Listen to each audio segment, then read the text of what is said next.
want to welcome you to the Empowering New Nurses show. And I'm Dr. Miriam Smith, and I'm excited to have you because I know you have grown over the years when I taught you, and I'm just excited to have you on the show. So what I would like you to do at this time is to tell us a little about yourself, identify yourself, and just tell us a little about how your nursing has been, and then we'll shift off to some other topics. Okay, all right. So my name is Mireliana Minaya. And I'll tell you a little bit of background about my upbringing in order to understand my transition. Who I am. I know other young nurses to know who I am, to see how everything kind of fell into place. So I grew up in the Bronx, New York City, in the Bronx, with a single mom. Older brother, so it was just me and my brother. My mom comes from the Dominican Republic as an immigrant. She came here and she was on welfare. Trying to raise her children, but she did go into school.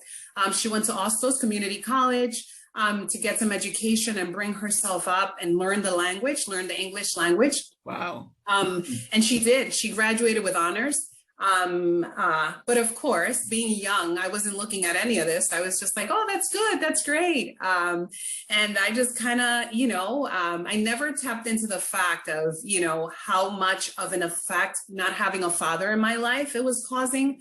I was just kind of oh, that's good. Good. You went to school. I'm so glad. What an example. And that was it, So she graduated with honors. She actually had the opportunity to have some different sorts of job opportunities that came her way. But she said no to them because she wanted to be with us. She wanted a job that would provide her time to just be spending time with her children. Excellent. So she said no to these very, well-paying positions. She says, I want to be with my children. They only have me. So I want to be there once they get home, once they're out of school by 3:30. Wow. She graduated with lots of honors and she had all these opportunities and she said no to them. So, now I understand that as an adult. I didn't at the time. I was just like, oh, okay. Why wouldn't you take that? Of course, being young, Yeah. So that's my transition happened. I was always very an extroverted young lady. So I was always making friends and I was always very curious into the way other people lived and their household, what it was composed of. Not sure if I was seeking in that, in that moment of trying to figure out, what did another nuclear family look like? And I was always very curious. I was always a research kind of person. So that happened, started going to school. By the time I was in high school, I'm kind of fast forwarding a little bit. I can go into details. That's okay. But I understand. Definitely. So I started going to high school. So then my mom was kind of viewing me and my brother hanging around the wrong type of crowd, if you know what I mean. Not the right type of people she would, friends that she would want around us. And then she took us and we moved to Washington Heights in New York City. To this Section 8 2-bedroom apartment, super small, and where there was like one bedroom. There was a bedroom that was made into a bedroom, if you know what I mean, but it wasn't supposed to be a bedroom. Right. So yes. But anyways, so we went through lots of different situations, hunger, everything. But here you are. Yeah, but here I am. And so then high school, started cutting class, loved to cut class. I never wanted to be, I was like, oh, this is boring. This is not like for me, lots of different transitions, started hanging around another type of crowd as well. So my mom thought she was going to kind of bring me out of an environment. She put me in another one. And of course I was giving her just hanging around with not a good crowd, The right crowd. So that happened. And then after that, I said my mom was a nurse back in the Dominican Republic, and that's how I entered the nursing. I was always, despite my not wanting to pay attention, I was always helpful if someone was in need. Right. So I always had that part of me to like want to solve an issue or take care of someone. If I saw like an elderly person, like I was the one. My family would call me, hey, I got this going on, but I couldn't be there for myself. But I was I was able to like adapt and be there for somebody else. Despite all the things that were going on inside of me, and all my behaviors were like, that was an inner God. It didn't match what I was giving to someone else, didn't match what I was doing in my own personal life. So then the cutting of the class, the going out, I said to myself, finally I thought I knew what I wanted to do. And I said, I love helping people. I want to go into nursing. I saw my mom as an example. She was an amazing nurse. Still kind of carried that with her. She was a pediatric nurse in the Dominican Republic for 25 years plus. And they worked with like the low, in the income. Yeah. So I saw that. I always had that inside of me. I always loved what she, the type of experience she had. And so I said, I know what I want to do. I want to do nursing. But many of my behaviors were still erratical. I wanted to go out. So half of me knew that I wanted to go into the nursing field, but the other half wasn't obedient to what I was telling that side of me, that this is what I'm going to do. There was no seriousness behind it. So I go to BMCC. I applied to their nursing program. So when I would always when I focus, I know that I can do it. But if I have some sort of other distraction, it's like, there was no straight concentration. So I get accepted into the nursing program, and I'm all like, I'm going to do this. This is awesome. Nurses, they do really well for themselves. They can, I also had in the back of my mind, I guess because of what I went through. Your experience, your back. Correct. So I get into nursing school. Here I am. I believe it was the second semester. I went through the first semester. It was kicking my butt. I was like, wait a second, I'm not liking this. I can't go out. Like, it's affecting my own personal life. I didn't understand the seriousness of it or the extent of how in depth, what it takes from you.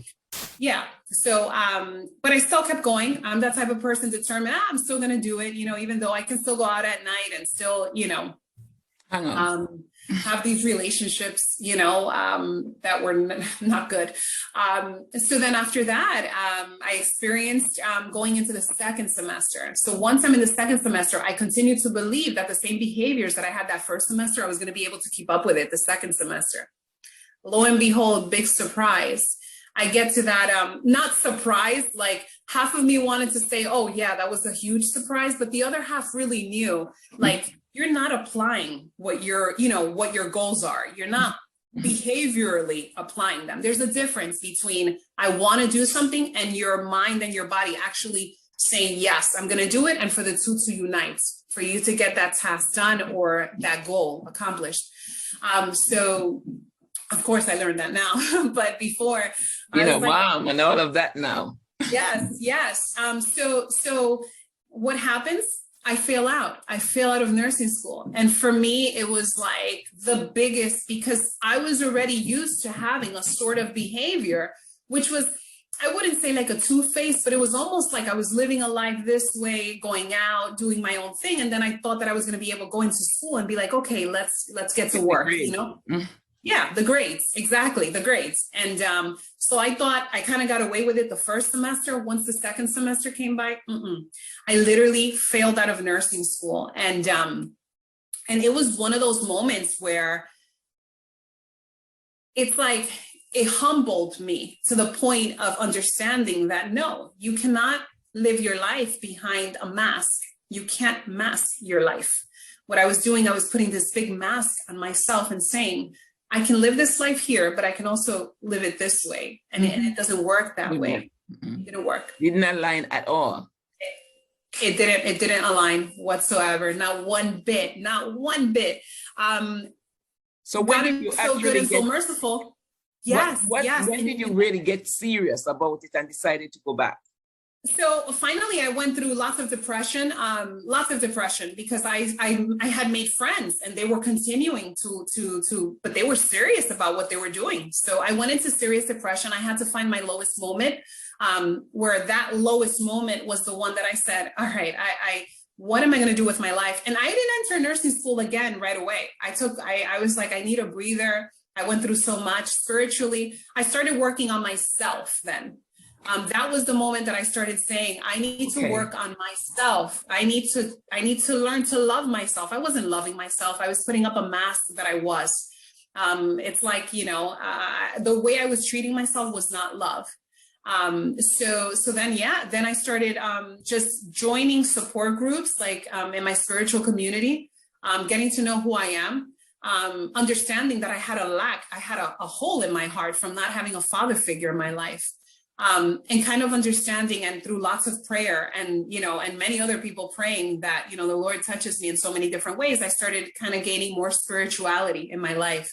And that allowed me to, to start looking at myself differently, started looking in the mirror differently. I started, just addressing little things. Yourself more. Correct. Absolutely.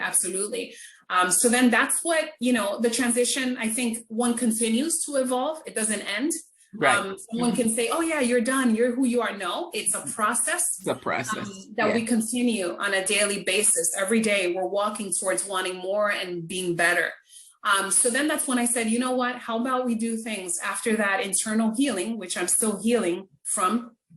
I started gaining more insight. I started fixing my relationships first before focusing on a goal. A lot of people so many people, we can jump to that goal without fixing internally what's happening and what's going on within us, inside of us.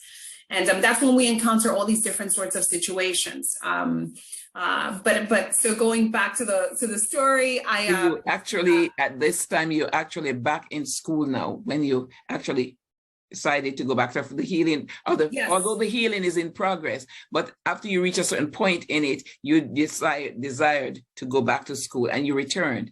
Tell us about that. So I grabbed myself and I started filling myself up with, with good, positive people around me. And I say, you know what, I can do this. Man doesn't decide that I'm not going to be a nurse. I know it was always within me. It was just the focus and the love, the self-love that wasn't there. So I decided to go into LPN and become a licensed practical nurse. I said, I'm going to do this, but I'm going to do this a little bit different. I'm going to do this little by little. Let's become an LPN and let's see what happens. Let this passion evolve. Let this career, take its path. Let it walk, and that's what I started doing. So I went into LPN school and, I graduated successfly. As an LPN with honors, because I was focused. I knew that I wanted to get focused. I learned my lesson. I was like, I'm getting into this, money, loans, school loans, right? Because it's not like anyone was, paying for them. So school loans and things of that nature. So after I became an LPN, I started working as a school nurse. So I was a school nurse, and I did. I've always been a workaholic. Like I've always liked to work, very hands-on, very involved in the community. I love teaching, preventive care. I was always that person. Hey, if you do this, this can help X, Y, and Z. So I went in and I became a school nurse, but I also had another per diem position as a home care nurse. So as an LPN, so I would go into the members' homes, I would do assessments with them. So these were like home care companies that would hire like LPNs and RNs. So I did that for about, I would say 3 years or so.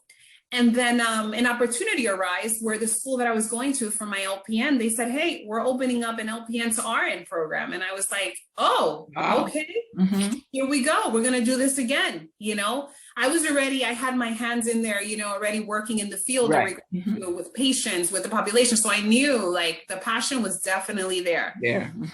Lives were being changed. I was being, requested and here and opportunities and jobs and everything else. And I was like, okay, I can see myself furthering my education and like vividly living this passion of being a nurse.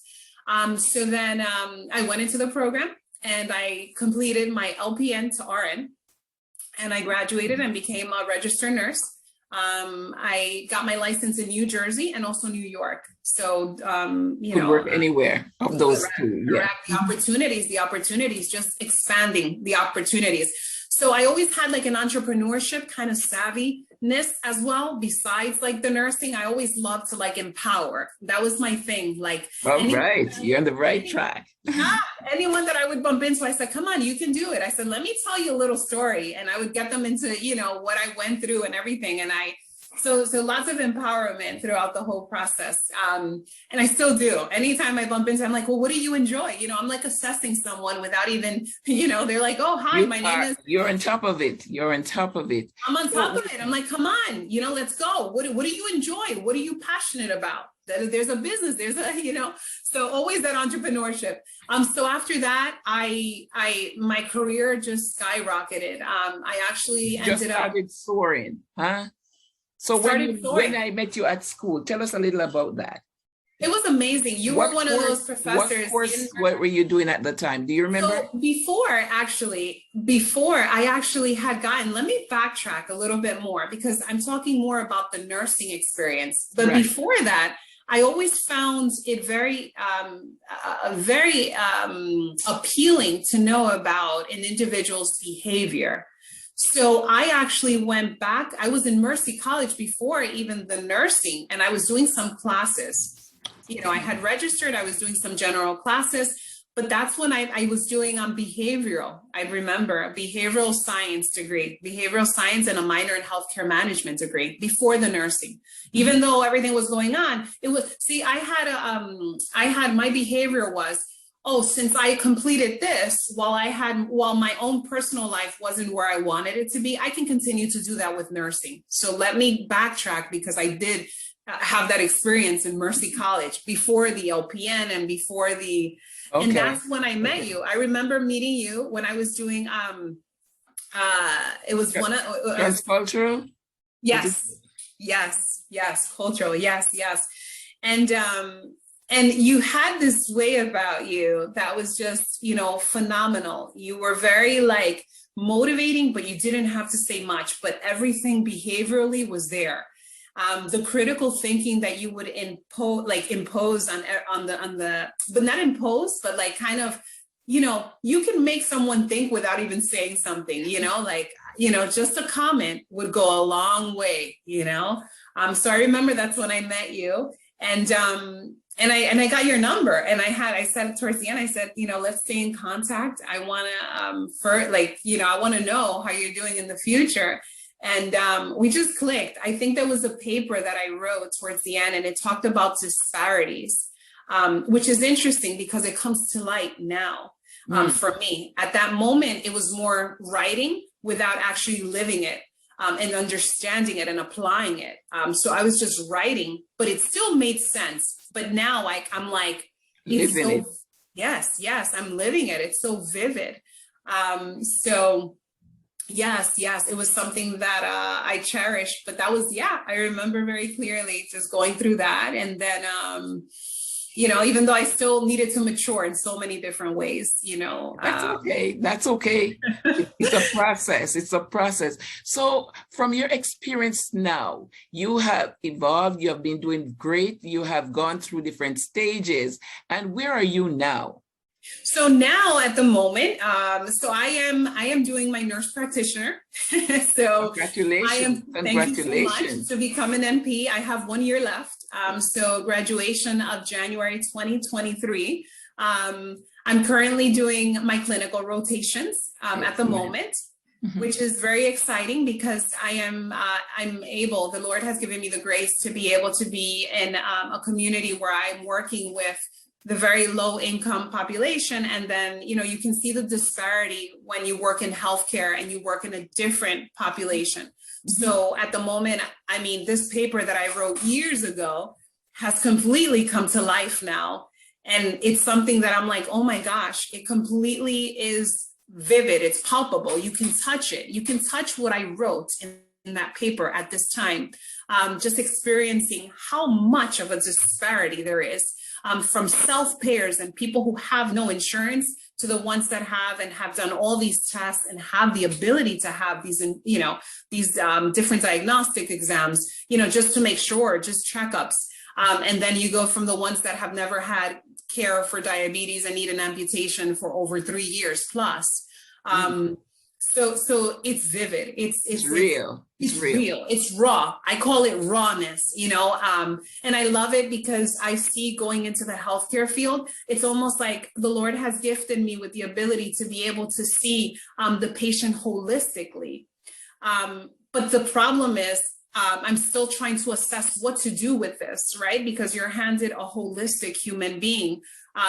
So there is no one situation. What's the underlying cause of this situation? And what we're seeing is in the medicine, we're seeing a community, some more than others, but we are seeing a community which is they're there to maintain the disease, not to cure the disease, or to research and find out why is this disease occurring? Mm-hmm. How can we work to prevent this flare up or something from occurring? So yeah, so that's what I'm experiencing at this moment. Mature enough to understand it much better than me, you know. So here you have the gaps. So you have now a responsibility to collaborate and do what? You got to address some of these disparities. You're going to work with others, and definitely you're going to identify some of the needs there. Absolutely. Needs, and then you're going to try to plug some of these. You might be able to do a study there. Yeah, you know? Yeah. That's the preventative area as opposed to the curing. So right. It's important. And I'm happy you have that passion too, you know. So have you had any like new nurses in that capacity, or what would you say to some of these nurses who are, it's not like many years ago when you had a nurse, a junior nurse would come and be placed just on med surg or so. You have nurses going as soon as they're graduated, they're ready to go into different areas. What would you say from your perspective? What words of encouragement? What would you really tell them? Don't let yourself be led by what you see. Because you will see a lot. You will be exposed to different sorts of providers, practitioners, to different teams, because you work as a team. Once you decide and you make the decision to go into nursing, it is teamwork if you want a great quality outcome for that patient. So, don't, be yourself. I remember when I had an experience and I graduated as a nurse and I was put in a nursing home.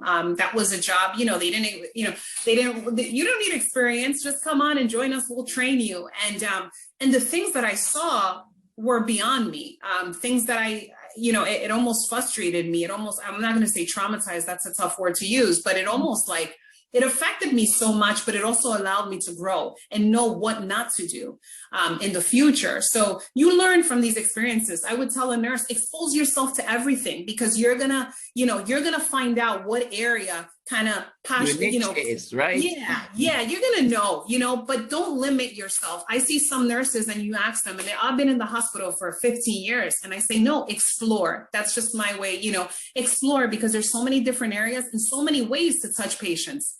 It's not only direct patient care, there are many, sometimes, and there's a huge gap right now with the mental health, mental illness. Mm-hmm. Lots of it, and it's coming out and it's spreading like wildfire. So you also have to intune yourself, love yourself first, understand yourself, understand for yourself what you need in order to be better and stronger. So then you can pour out and give to the people that are expecting you to give with open arms and wanting you, to come to them. So yeah, I love the fact that I wasn't timid in that area. I was very that's really great. But what do you think are some of the factors that influences mental illness? What are some of the factors you think are the contributory factors? I think growing up, talking to patients, I think some of the factors are socioeconomic status. That kind of they impact someone's mental status, the ability to be able to have the right foods. If you want to go into like nutrition, the ability to have access to proper health care, to do yearly exams, to do, it's almost like if there's been no care, or the person doesn't understand what can be detrimental to their health, you're just letting the world kind of take you and give you and feed you whatever the world feels it's good. You know, the lack of education from a health, from a health standpoint. So from that comes a lot of different ailments, from exposures to trauma, from exposures to abuse, right? It's a taboo, that's we tend to minimize different situations in someone's life. We don't face it because a lot of people, once you face it, is that Pandora box, everything comes out. So these are the factors. I think there's a lot of taboos and things, and we need to be more raw. I call it rawness. If I ever had a show, it would be let's be raw, and let's talk about those things. I see you on one of them. I see you doing a podcast. I see you doing, because you're one of those individuals who is real and you want to see others be helped, So when we think of the individuals who are out there, some nurses, new nurses, they're coming on board, but the baby boomers like myself, we're actually passing on the baton to you guys, right? So what would you say? Great. Do you think there's a shortage, or what do you think about the shortage or the impending shortage that's not in your area? What do you think? Yeah, I think shortage wise, I would say more burnt out. We're experiencing more burnt out syndromes with the nurses. I see it even in my line of work. It's a lot of burnout more than anything. Shortage, yes, but I feel that now more and more nurses are going to, they're becoming more and more. They're doing the traveling nursing, now right. You've hit it right there. They're doing the traveling nursing. They're like, why am I what has this hospital, like, I feel burnt out. I want to change. And this is what we're experiencing. Now it's an era of nurses changing, booming on podcasts.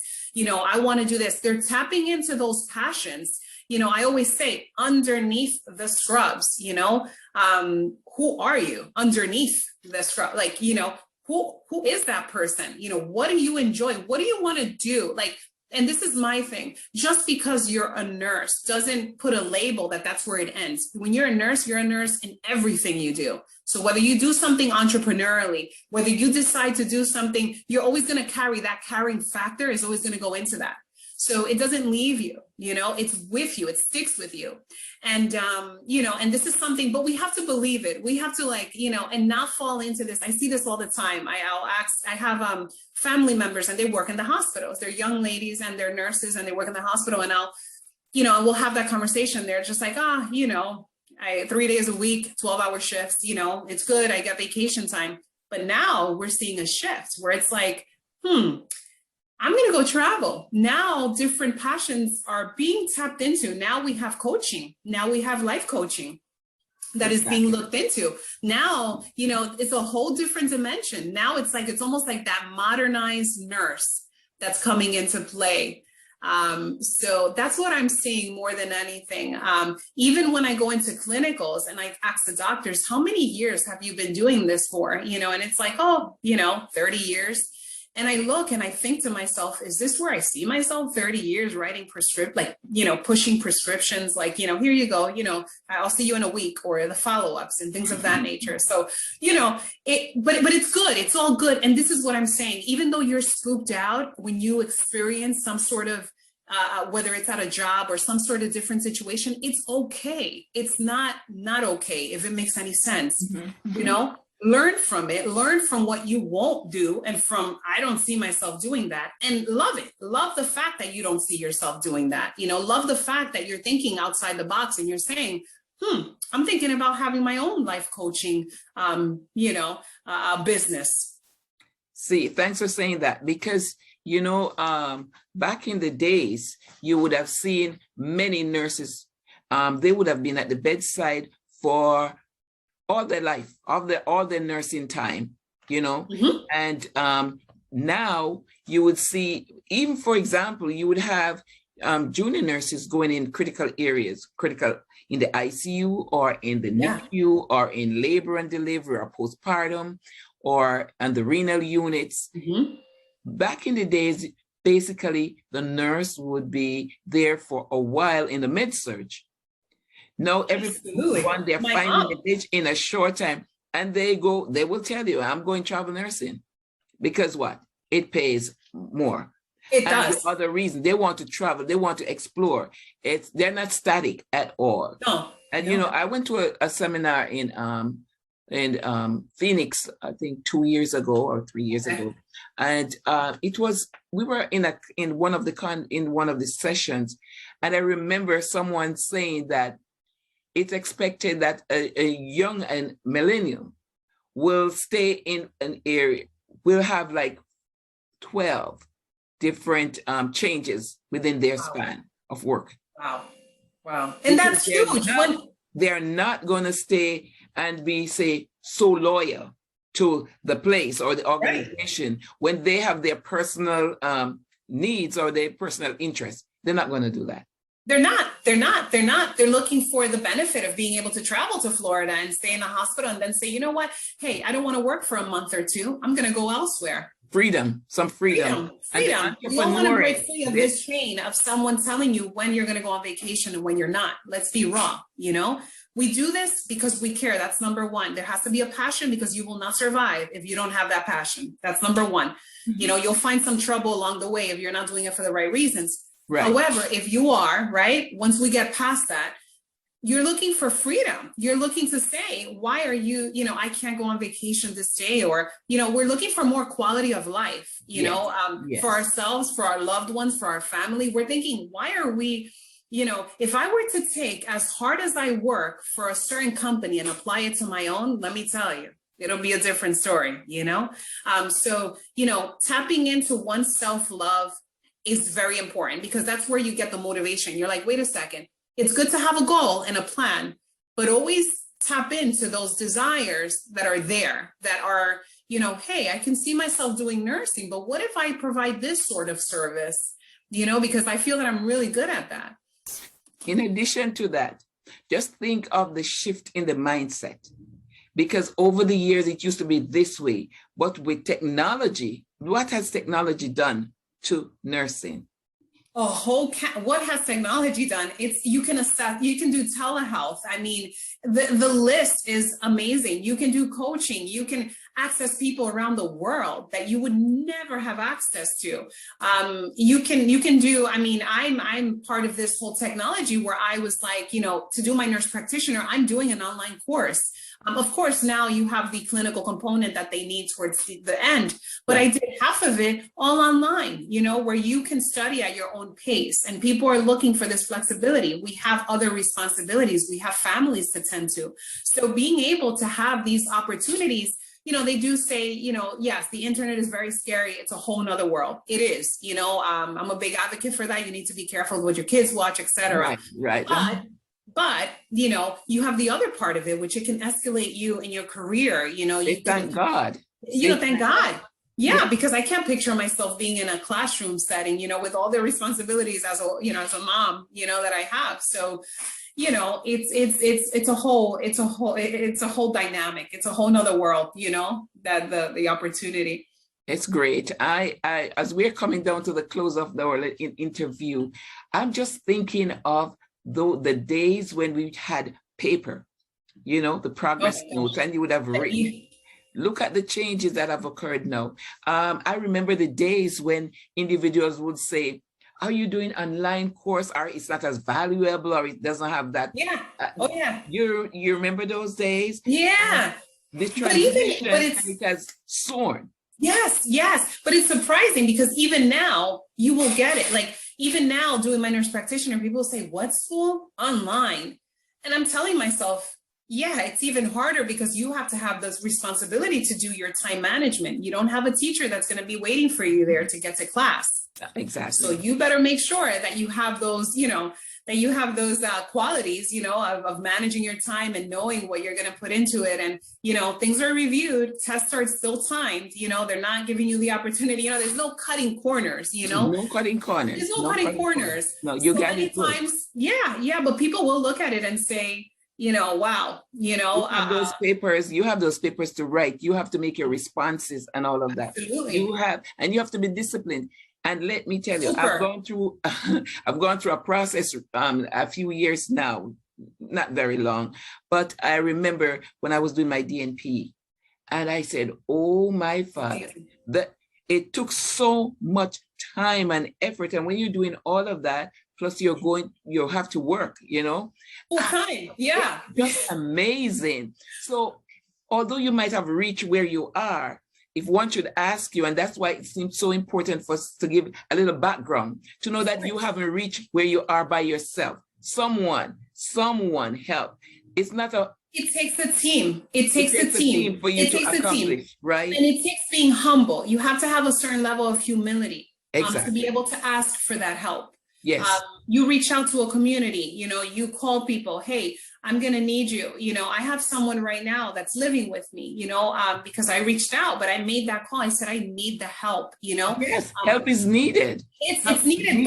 But once again, we go back to the taboo. If you need help, that means that you're either not good enough at something that you're doing, right? The mindset, it's a different mindset. It's a different mindset. It's a different You need help, you're going to ask for help. That's right. And it should be that way. Absolutely. Yesterday I was at a school, and I actually, in the process of the delivery of the information, I actually explained to these are high school students, and I actually spoke to them after I talked to them about, transitioning to nursing or whatever career, because at this time their mind going all over, because it's a transition, right? Of course. And so here it is. I was trying to let them know, because someone might say, they say a nurse, and they say, oh, they're wondering if the nurse is a doctor. The nurse might say, okay, there are different types of doctors, right? What you have to remember, the medical doctor is different, but that most people know that the medical doctor, that's who they call the doctor. However, you have to remember and let them inform, let the world know, not just your local people, but they know they're different, your terminal degrees. And therefore, for example, you have doctoral areas in physical therapists, in pharmacists, in nursing. Absolutely. And different careers. So for the PhD, that's the person who does the research, the scientific research, right? And that information, which is evidence-based, that the clinical nurse, for the clinical practitioner, for yourself, myself, a DNP, Doctor of Nursing practice, that's the clinical aspect of it. At the same time, we collaborate for that patient to get the highest care. Absolutely. So we go back to the teamwork. For the world to be aware, yes, you do have a doctor of nursing. You do have a doctor in education. You do have a PhD, a doctor of philosophy. You have the doctor's DNS. So it's so important. So as we grow, we educate. Remember, there was I think it was 1934 when we had the first PhD nurse. So in the 2004, that's when the DNP evolved, because the Institute of Medicine, they realized that the healthcare needed more help for the patients to get the quality care. And you, as a DNP, for example, you might be in the clinical area, and you will see, you work alongside the needs, the clinical nurses, and the interprofessional team. And so you see where the needs are, you collaborate. Not one discipline is doing all the work. We all work together. Absolutely. It's important, because you're going to advocate for that patient. You're going to make sure that the needs are met. You're going to study you're going to see the real situation. Yes. The real situation. And where are the gaps? How are we going to address them, study them, and make and improve and resolve some of those problems? Yes. And it's interesting, because for example, I work with a doctor, and he's not only a doctor, but he's an infectious disease specialist. Wow. So it's very interesting to see. And then I work with an MD, right? With no specialty. Yes. So it's very interesting to see the way they practice and the way it all comes together. Exactly. But the way also that more education, and the more you push yourself, the quality of the service that you're providing, has improved, because you go from someone that, is just, that's an MD, a medical doctor, and then someone that's going a little bit further into the infectious side of There's it. not a specialty because you have another one with the orthopedics, you have another one with the eye. So your specialty, and you're doing your DNP, you're going to see a different, you're doing your NP, you're going to be doing prescription, you're going to see different type of patients, and it all come together as a team. It does, it does. And I have one of the doctors that I'm with, he used to work for a royal family. And I said to him, what brings you from working with a royal family to working in such a low income? When I say low income, I mean like the sickest of the sick. And he said to me, you know what? They didn't really need me. This population needs me. And I said, well, can you explain that a little bit further? He says, I'll give you an example. This population, they had a sprain and they needed a medical doctor. These people have cardiovascular diseases that they haven't known that they have, strokes, heart attacks. And, you know, so he was just showing me like such a disparity in the sense of where you are needed, where you're going to be placed. That decision, you start thinking about that, you know, your exposure. The more you're exposed, the more you start thinking, where do I fit in? But don't, you know, I think the young population, that's a big question, right? Especially high school. You're like, what am I going to do with my life? Where am I going to fit in? What am I going to do? You know, what are my passions? I'm still trying to figure that out. But it's okay to be there. It's okay to not know what you're going to do. It's okay. And once you tell yourself it's okay, you start exploring different areas. Let me sign up for this. Let me tap into this, you know, and you start listening and you start, oh, this is grabbing my attention much more, because we all have that area that kind of pulls us more, you know, right, whether it's direct care or whatever. But, you know, but we have to be okay with knowing where we are is okay because of our experience. And move forward. And I tell you, at the school yesterday, I was able to ask who would like to do, who would be, you know, want to be nurses when they grow up, or of the transition, because it's like high school. Yes. And I think one of the teachers said like about 7, I was giving a talk to, I think one set was 25, the other was like 15, you know, and it was just interesting to know that I gave them a little bit here and there of what nursing is all about, you know. Yes. When they asked me about the tuition, the what you say now, the loan reimbursement, the loan, they were asking about that too, you know. And they said, when I asked them what's challenging you, right, they talk about the COVID, they talk about fear. So we have to address all of that. In order to be effective, we have to see our needs and work on our needs, work on ourselves first. From inward to external. Yes. Love yourself. Learn how to love yourself. Let's figure out why you're not loving yourself. If you're not loving yourself, it's okay, but let's figure out why. And this is where it starts. Once it starts here, then you can give outward. You give outwardly. You can give outward. Start from within. You know, but many times we work a little bit backwards. You know, we want to, my pure example that I gave from the beginning, I was like, oh, I can do this.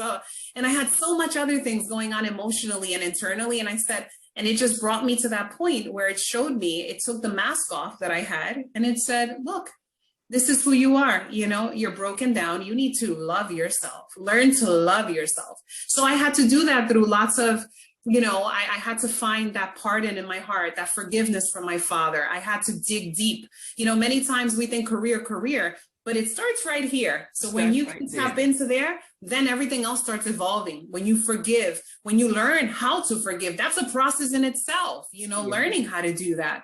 That's a big one. That's a big one. That's a big one. So we can't jump that forgiveness part and then think, oh, we're going to have this amazing career. Guess what? It's going to come back. Healing has to take place first. Yes. So as we come to the end, just about the end, I know that my goal is to interview, of course, this empowering new nurses show.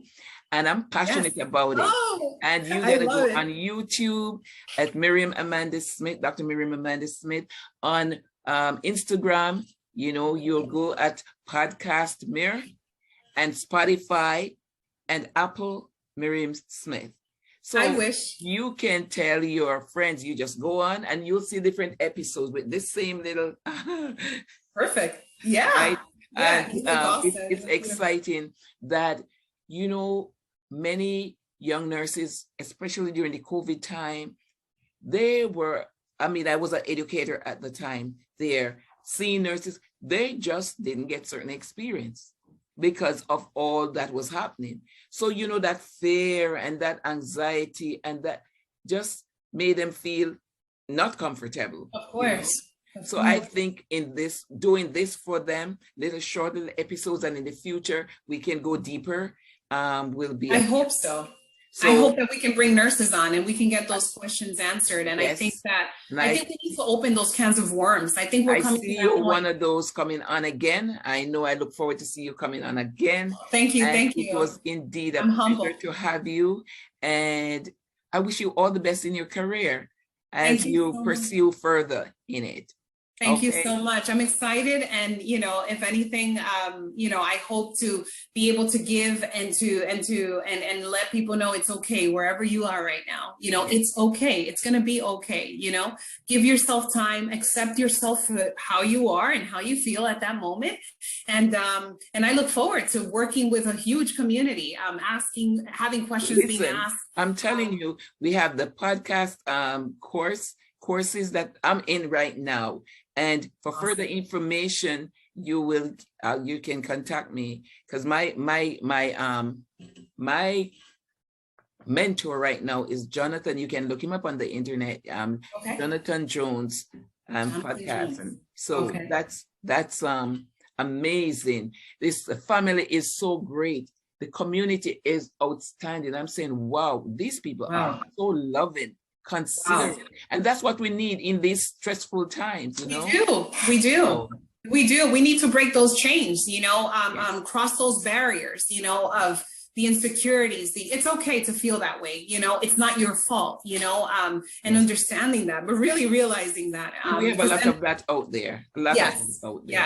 So let's do good things, and I'm excited. Without any further ado, I just want to tell you that I appreciate your coming to the Empowering New Nurses show, and I think you're going to be taking on somebody with you next time. Maybe we'll have more than two persons being interviewed at the same time, and just, you know, interacting and sharing. It would be great to have, you know, nurses just kind of tell us how they feel, you know, what's been going on, what's going through your mind, you know, what do you feel at this moment, you know, let's get through that, let's talk about it, you know, raw, let's get raw, you know, and that's my thing. So we're gonna, within the program, we need to have some older nurses, our senior nurses season, and we have some young ones and some within the middle part of that. So it's really going good so far. So you can encourage them to look on Empowering New Nurses by Dr. Miriam Smith on YouTube, and you can subscribe, and we keep going. I think I am there. Episode was on mindset, so it's just a little bit